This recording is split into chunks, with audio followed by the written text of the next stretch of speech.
Self-heroism, the triumph of the traumatized inner child. Okay, that's the topic of this analysis. So let's begin by going to the past.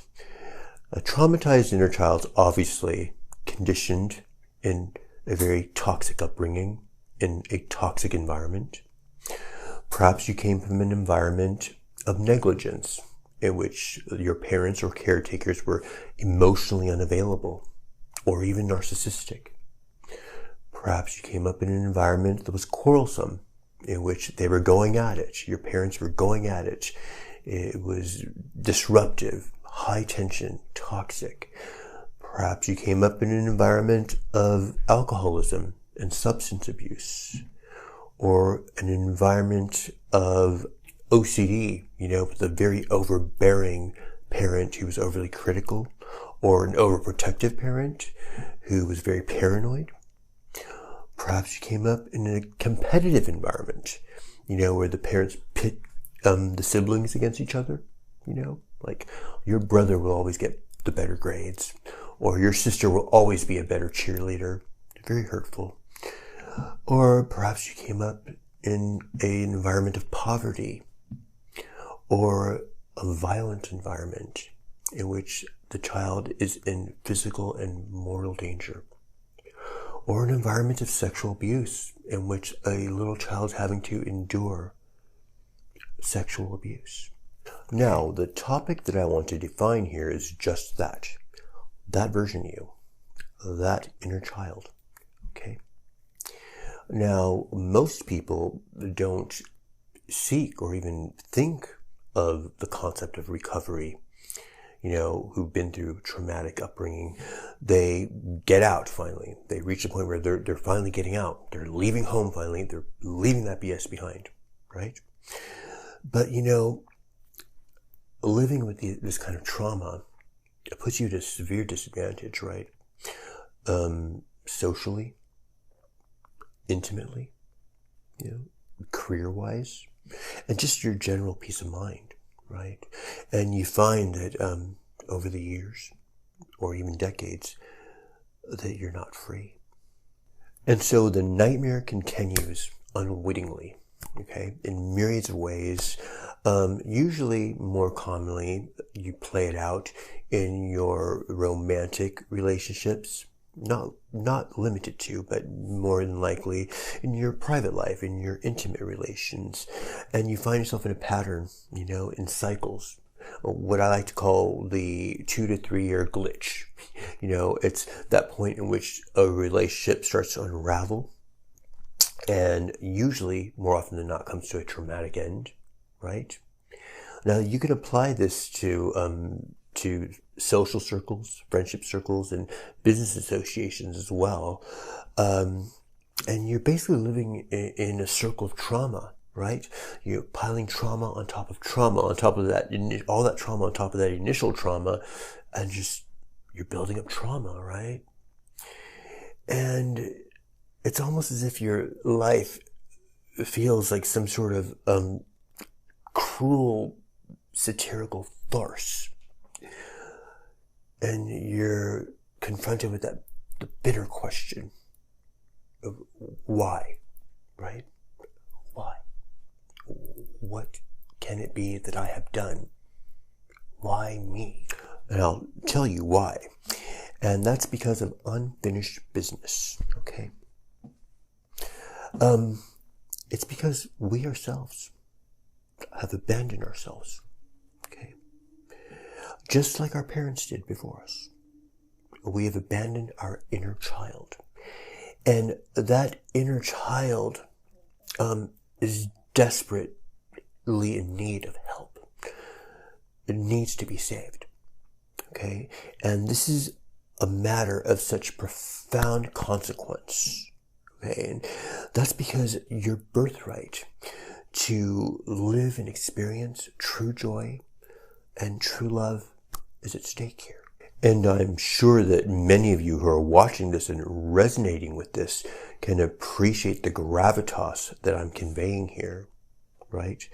And for many, this is a matter of life or death, physically and figuratively. Okay? Now, you can die inside your living body, right? It happens all the time. Now, in mainstream society, most people snicker and sneer and scoff at the concept of an inner child. But I'll tell you this. You want to know who's really running the show? Okay? It's not the adult. Okay? No, it's not. It's the inner child. And I'll tell you why. And that's because the inner child's dwelling place, the inner child's terrain or kingdom, so to speak, is the subconscious mind. Okay? And as we all know, it's the subconscious that's running the show. It's what's happening backstage that's running the show. Okay? Now, a traumatized and unrecovered inner child is unseemingly and unbelievably, incredibly powerful. And that's because of her desperate need for attention, for healing, for recovery. And in pursuit of that recovery, that inner child can be demonstrous, even dangerous. Now you see that deep-rooted abandonment and injustice that you feel in your core is still unresolved, right? Due to your self-negligence, which, by the way, is not your fault. Okay?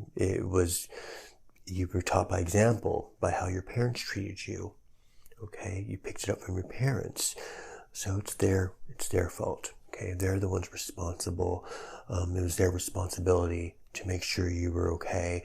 You know, a child is a product of circumstance, right? You know, a child is just born very vulnerable. And it is a parent's responsibility to care for that child and nurture and guide that child, right? And if they don't do that correctly, it's their responsibility. It's not yours. Okay? And a lot of our parents, you know, just left us, abandoned us with trauma, and left us to fend for ourselves, right? Left us to our own devices, you know, unrecovered, unequipped to deal with and navigate around life's circumstances. And they left us hungry for love, for approval. You know, they left us with the need to be heard, to be cared for, to be nurtured, to be guided, and to be celebrated, right? These are all things that they should have done, right? They should have cherished us. They should have encouraged us. You know, they should have strengthened us and deeply and healthily love us. Okay. Now you can see how impoverished that can feel for a child, for our inner child, to not get to experience those things, those milestones of emotions, right? Those emotional milestones, or even to feel acknowledged in any sort of substantial way by our parents, or celebrated for our unique development as individuals, as we grew into who we are, right? It's somewhat akin to being an orphan left in the woods, you know. It's a very traumatic, lonely, and hollow feeling that cuts deep to the bone. And right? You grow up living with this sort of undefined, sort of unacknowledged in any substantial or concise way sense of wanderlust, right? A wanderlust for approval, for comfort, you know, for safety, for certainty, for true love, right? And this wanderlust is wild and feral. To sum it up, you're living in a state of suffering. And there's no romance or no achievement that can satiate that emptiness, that need for justice to be heard, that need for that inner child to be saved. That child needs saving. and it's that child's birthright. And the only way is to go through, right? The only way is to save your own inner child. That's going to involve self-parenting. And here's where the self-heroism comes into play. Now, by embracing your inner child, embracing him or her, in working in tandem, you become the engineers of your psyche, of your subconscious terrain. And it is your inner child who has the keys to that kingdom, to that dimension. Okay? Now, to arrive at this junction is a process that most live their whole lives never beginning that journey.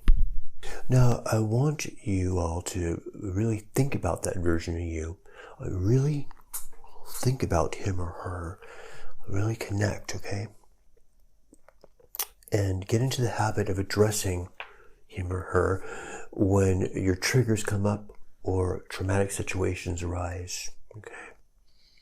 And you're going to start noticing that you're going to start connecting the dots, that certain root events from your childhood that paved the way or that planted those seeds of dysfunction will start rising up to the surface. Okay. And here's where you become like the data engineers, right?